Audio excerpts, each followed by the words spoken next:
Ever wondered what makes data clustering so challenging?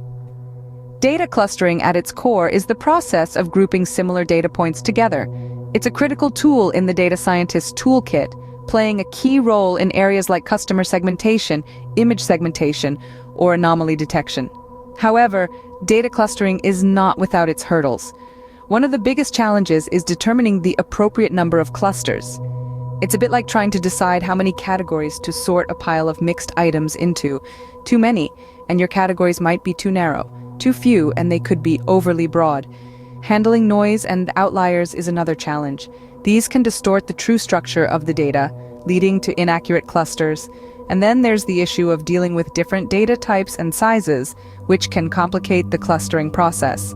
One approach to tackle these challenges is through divisive hierarchical clustering. So what exactly is divisive hierarchical clustering, you may ask? Well, it's a top-down approach to clustering where we start with all data points lumped into a single cluster. Then we begin the process of recursively splitting this cluster into smaller and smaller clusters. Imagine it as a family tree, but in reverse. Instead of starting with individuals and tracing their lineage upwards, we start with the entire family and work our way down, dividing them into smaller families, then households, and finally individuals. However, this method isn't without its challenges. Divisive hierarchical clustering can be quite the computational beast, especially when dealing with large data sets. This is because it involves recursively splitting clusters until each data point stands alone in its own cluster. It's a bit like trying to organize a really big family reunion, one person at a time. Now that we know what divisive hierarchical clustering is, how about we delve into how it works in Python? Python, with the scikit-learn library, simplifies the process of divisive hierarchical clustering. Let's walk through an example. Start by importing necessary libraries like agglomerative clustering, matplotlib for plotting, and numpy for handling arrays. Next, create some sample data. In this case, we have an array with 6 sets of coordinates. Now, let's perform the divisive hierarchical clustering. Here, agglomerative clustering is used with the parameter n_clusters set to none. This indicates that we're performing divisive clustering. We also specify a distance threshold of 3. This is the maximum distance between two clusters for them to be considered a single cluster. The linkage parameter is set to ward, which minimizes the variance of the clusters being merged.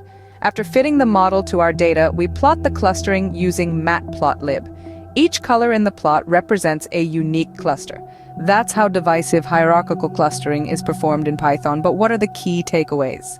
Divisive hierarchical clustering is a powerful tool in data science. This approach to data analysis begins with a top-down methodology where all data points are initially considered as a single cluster. This cluster is then recursively divided into smaller clusters, creating a hierarchy of data divisions. 2 key parameters guide this process: the distance threshold and the linkage parameter. The distance threshold sets the maximum distance between 2 clusters that can still be seen as a single cluster. Meanwhile, the linkage parameter establishes the criterion for clustering. Yet, it's worth noting that this powerful tool comes with a cost.